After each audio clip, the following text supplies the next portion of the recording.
My name is Dan Sonneson. I'm the director of the Language Center at the University of Minnesota, and I'm happy to welcome you to another event hosted by the Language Collaboratory. We are a partnership for the advancement of intercollegiate dialogue on the teaching of languages and cultures, driven by language centers and institutes at the University of Iowa, the University of Michigan, the University of Minnesota, Michigan State University, and the University of Wisconsin-Madison. Our aim is to provide collaborative professional learning opportunities for educators of language, culture, and literature. Our series this spring aims at furthering conversations that help uncover the complexities of striking a balance on professional, academic, and personal goals to achieve the well-being of instructors and students of languages. We address this issue through the lens of our current shared circumstances, approaching it from a variety of perspectives, building on the experiences and expertise of individuals on our own campuses. We aim to share insights and to encourage interinstitutional dialogue, bridging the institutional distance and fostering a collaborative interchange of ideas. You are invited to contribute to what we hope will be a lively discussion. The sessions will be recorded and made available through each institution's website. We ask that you mute your microphone at the outset, that you use the tools in Zoom to contribute questions and comments in the chat, and during the open discussion period to raise your hand virtually prior to activating your microphone. Closed captioning is available through the live transcript button in the Zoom menu bar. Our next event will be held 1 week from today on April 22nd at this time, coming from Michigan State University, on building an online Chinese learning community. We invite you to join us again 1 week from today. Today's host is the University of Wisconsin-Madison.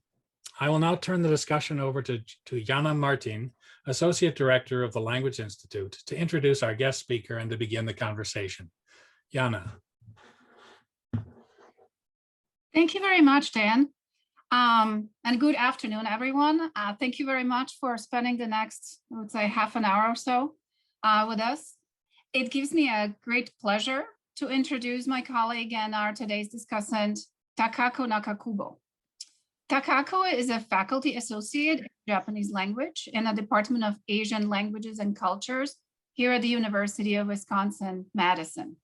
She teaches Japanese at all levels and coordinates elementary Japanese courses. In addition to teaching Japanese, Takako supervises and trains graduate teaching assistants. Her research interests include second language acquisition of Japanese, task-based language teaching, learning strategies, and curriculum development. In today's session, Takako will talk about balancing independent and peer and/or group work in language class. So thank you very much, everyone, and thank you very much, Takako, for joining us today. Welcome. Thank you. Thank you for the introduction, Yana. And I'm Takako Nakakubo. I'm a Japanese instructor at the University of Wisconsin-Madison. And let's see, I'd like to share my PowerPoint. So like Yana introduced, I would like to talk about balancing the independent and peer group work in language class, specifically for my first and second semester Japanese courses. And so since this series of activities involve a lot of steps, so I want to show first what we do in these elementary level courses. And so I use the kind of color to show you how each step are a little bit different. So the pink ones are collaborative activities. And so the first step is in-class pair activity. And we do that twice, step 1 and step 3. And light blue part is essay writing, and that's more independent work. And so blue parts are feedback. So it's teacher-student interaction, but it's not the real time, it's asynchronous interaction. And for this series of activities at the end, we have small group essay presentation during class. And I'd like to talk more about what we do for each step.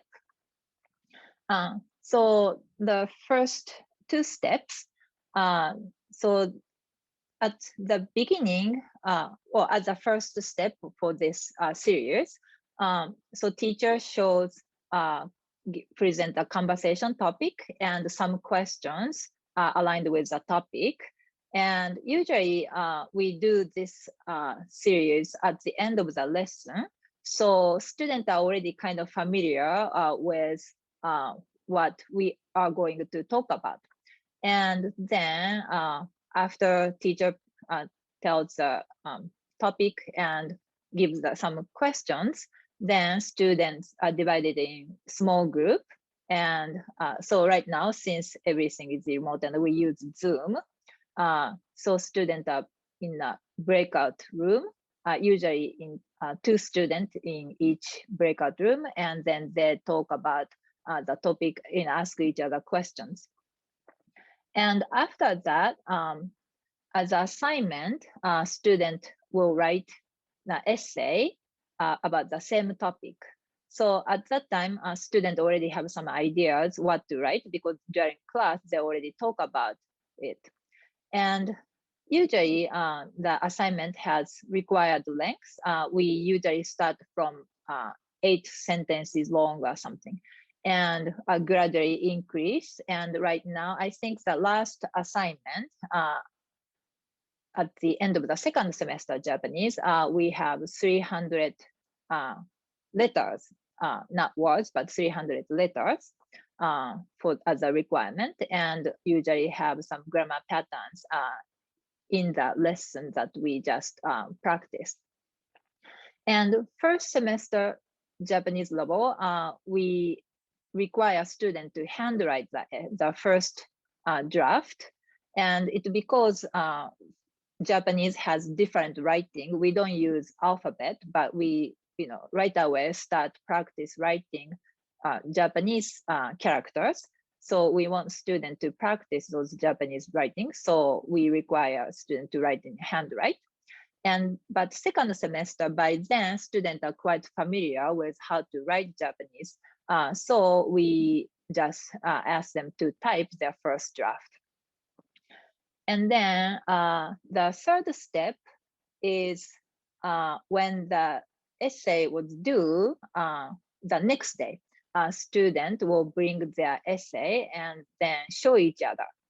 And so again, in a small group, usually in pair, students show their essays to each other, read to each other, and then ask questions, make comments. And also we ask students to make corrections if they notice anything, any errors in their partner's essay, then point out and then make corrections. And since we do that from the very beginning, usually students, of course, they cannot recognize errors every time, but they would point out when they recognize if there are errors in their partner's essay. And then the fourth step is, since students submit the essay, teacher give the feedback. But at that time, teachers don't really fully correct students' essays, but rather just error coding. So we have like a list of codes, like C for conjugation errors, T for tense, and things like that. But when their errors are something that they cannot correct by themselves, then we just give the correct answers. But otherwise, we just error code the essay. And then step 5 is essay revision. So every time we give the assignment, they have to write twice. So the first draft and then second draft. And so essay revision is step 5. And at that time, they create Google Slides and rewrite their essay and then add some pictures so they can design their Google Slides on their own way. And then finally, there are still some errors sometimes. So teacher would look at it, and then if there are any errors, then they make corrections. So this time, since this is a kind of final stage, teacher would just make corrections instead of giving error coding like last time. And so these are the topics. So during the semester, we usually do 5 to 6, sometimes 7 topics. And again, so these topics are usually aligned with the lesson topic. So students are very familiar with the topic by the time they start writing, doing this series of activities. So the first semester Japanese, they start from self-introduction, and then my typical day when they start learning verbs, and then when they learned past tense, then the topic would be last weekend, and then when they learned adjectives, then give the topic of my best trip, so they can talk about how fun it was and things. And then my high school days, family, friends, and my hobbies. So that's for the first semester. And the second semester Japanese, so this is what we are currently doing. And so the first topic would be winter break, and then my hometown, and then the last one we just gave is my dream trip. So these are the things, and I'd like to show you what I gave them as the first one, so that they know what we want them to do. And just a second. So this is the very first essay. The topic is self-introduction. And so this is about myself, so a student can see what we want them to do. So, so it has a topic, self-introduction, and then here's my self-introduction, like a greeting, and I talk about myself.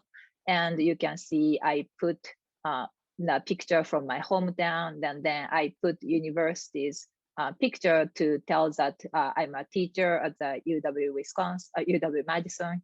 And then I show the picture of my friend, because at this time we talk about how to make sentences and nationalities. So, and then I'd like to show you one of my students. So you can see how students can develop from the very beginning. Okay, just a second, I'm having a little trouble here. Okay. So this is from the first semester. And so this is the very first one. So self-introduction, and then this is my everyday routine, and then last weekend. So you can see students talk up, put their own pictures, and then you can see how each essay getting longer and longer. And then just a second. I want to show what the same student did for the second semester Japanese. Just a second. So this is the second semester Japanese, same student. And so start from at my winter break, and then you can see the essays getting longer and longer, and she can put pictures that she'd like to include. Okay, so these are so I've been doing this for maybe 3-4 years, and I have to acknowledge, since this is what I'm doing in my class, but actually I got the idea from somebody else. I participated in a workshop, and at that time during the workshop, I learned that one of the teachers did similar things, like an essay portfolio, and I was very interested in, and then I asked the presenter to share the PowerPoints, and that's where I got the idea. And from there, I incorporated this.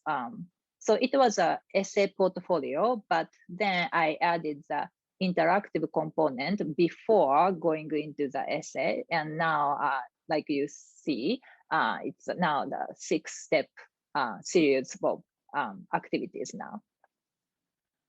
All right, so that's about it. Thank you, Takako. Interesting project. Before we would go more into questions about that, first I would invite everybody, please either post your questions in the chat or raise your hand so we can call on you.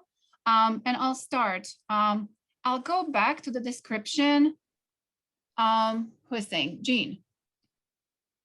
And we can, Takako, you can then prepare a slide that has the steps.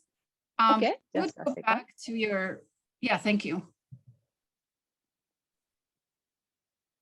And we can share these slides with you later, right? Sure. In your write-up of the, of this presentation, you mentioned concepts such as engaging activities and meaningful actions. So what, in your opinion, makes the activity engaging and what makes interactions meaningful? And here we consider both the teacher's perspective as well as the student's perspective. So can you talk a little more about that? Sure. So I believe this is very engaging and what was the other word? Meaningful, sorry. Engaging and meaningful because first of all, as you could see, all the topics are, all about themselves. So start from self-introduction and then talk all the things they talk about themselves. And during the class, of course, we try to personalize our activities. But at the same time, for this particular part, and in this step 1 and step 3, when they are talking in pair, even at the very first time, we give student like 4 to 5 minutes to talk to each other, and and that's when we are doing like lesson 2. So I would say that's 3rd week or 4th week of the first semester Japanese. But since they are talking about themselves, they have a lot of things that they can express. Of course, a lot as in a lot for the first semester Japanese level. So and then since they are talking about themselves in pair, so they learn about their classmates. And I often hear about like, oh, I find that my partner had the same hobby, or we actually have the, mutual friend, or we watched the same movie the other day, or something like that. So it gives some motivation that, and also these are the things that students would talk when, outside of the class. It's not like they have to talk because this, for the lesson, but they actually talk these things in a real life. So I think it's something that, they like, they enjoy talking. Yeah, thank you. We have a question from Marianne. What have you found to be the most challenging part of the project for students? For some students, it might be hard to write longer essays. But at the same time, I think this activity is some way accommodating for lower level students and then higher level students. We of course have variety of students levels, but for this, for example, during the pair activities, students would help each other when someone cannot express. Well, right now it's a remote breakout room, so it's not like we can really see how students are doing clearly, like we did in the classroom. But at least in class, we are able to see students are helping each other. And also when they are writing essays, they can spend time to look up textbooks or review some materials, so they can take some time. And also students like writing essay after talking about talking in class, because they get some ideas from their partner. So I hear some students saying like, well, I included this portion because my partner asked me this question during the, pair activities, or, when we are talking, I didn't talk about this during the pair, but my partner talked about it. So I decided to write about it in my essay. So, there are a lot of things. So when the student level is not quite high, sometimes it's hard, but still I think they try to learn a lot from these activities, and then they are able to do as much as they could at their level. Yeah, that's good. They do learn from each other, right? They get inspired by one another. Yeah, and generally speaking, I see the students, no matter what level they are, they usually enjoy doing these activities. Yeah, we have a question from Vanessa from UW-Madison. How much time do you spend on this whole project? Can you give a better idea of how it goes through the semester? Oh, like the schedule? So we usually give the new essay topic, I would say once in 2 weeks or so. So the first, when we give the new topic of the this series, and then a week later is when they submit the revision. And then next week, we work on the new topic. They submit, they do the in-class activities and then write the essay. And then after that, so teacher write the feedback and then student rewrite. So I would say it's 2 weeks cycle to do the one topic. But there's an overlap because when they are revising, we do that, we introduce a new topic. So it's not like 2 weeks and then next 2 weeks, but the second week is the beginning of the first week of the next topic. And do you have a class every day? Yes, okay. Monday through Friday. And for in-class activities, we spend maybe 10 minutes or so to talk about each other. So we introduce the topic and then kind of whole class, and then we kind of talk about what kind of things they can talk about, and then break out in pairs. And then when we have enough time, we sometimes do the second time, change the partner and then talk about the same topic, so that student can practice more and also learn from the next new partner. Yeah, thank you. So going to the title of this talk, integrating a balance of individual and peer and group activities, especially in remote settings, I can imagine can be challenging. So how do you go about it? Have you designed your project, or do you now carry out your project with that balance in mind?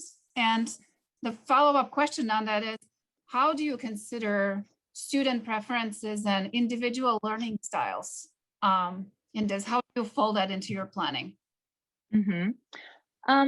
So like I said, so I started this series, or at least, this is how I do right now. So at the beginning, it was a little bit different. So every time I change, hearing from my TAs, hearing from my student, and then I modify to see fit, better fit for our courses.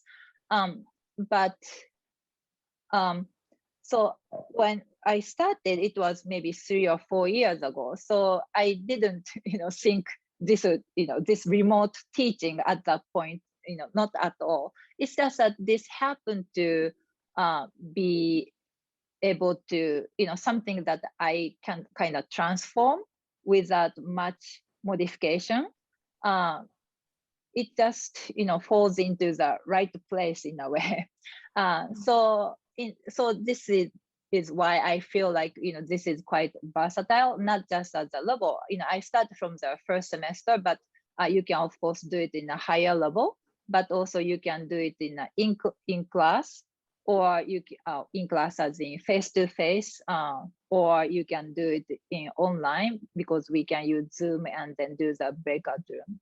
And if you talk about this remote setting, you hear a lot about students are kind of isolating, and then you want to use your interactive time, or synchronous session more interactive than before, so that students can talk to each other and work on some collaborative tasks. And so even before this remote thing happens, I wanted to maximize the time that students can talk about themselves on their own. So when I studied that, I thought about it and just added some of the things one after another, and then it turns out to be like this series. So I was thinking about interactive component and also student be able to express themselves, but I wasn't really thinking about this would be good for remote setting at when I started, but now I'm doing it and I feel like this fits very well in a remote setting. Mm-hmm. Yeah, and a little bit just to add to what you, not actually add, just to mention what you again wrote in your write-up. You mentioned their community building. So some activities that lend themselves more to community building. If you can tell us a bit more about that, what does it all involve when the constraints of this project and in your classroom now, either online or in class? How do you determine that you succeeded in community building? What does it look like? And frankly, who does it involve? Is it just the students, or are you also including a teacher or instructor? How does that work? Yeah. So when I say community building, of course, student to student, but also teacher, student as well. So like I said before, students, talk about themselves and then find something in common, and, get in some kind of interesting, interaction.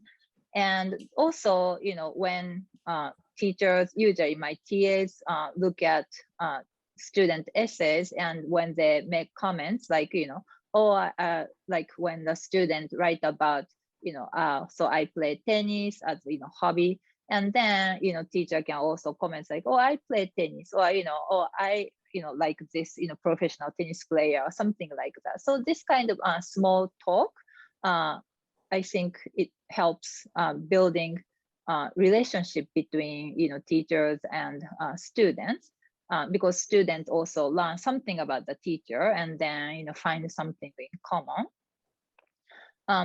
So like at the end of the semester, we have the, presentation, and we did that for the first semester Japanese, and then second semester Japanese, we are actually doing it next week.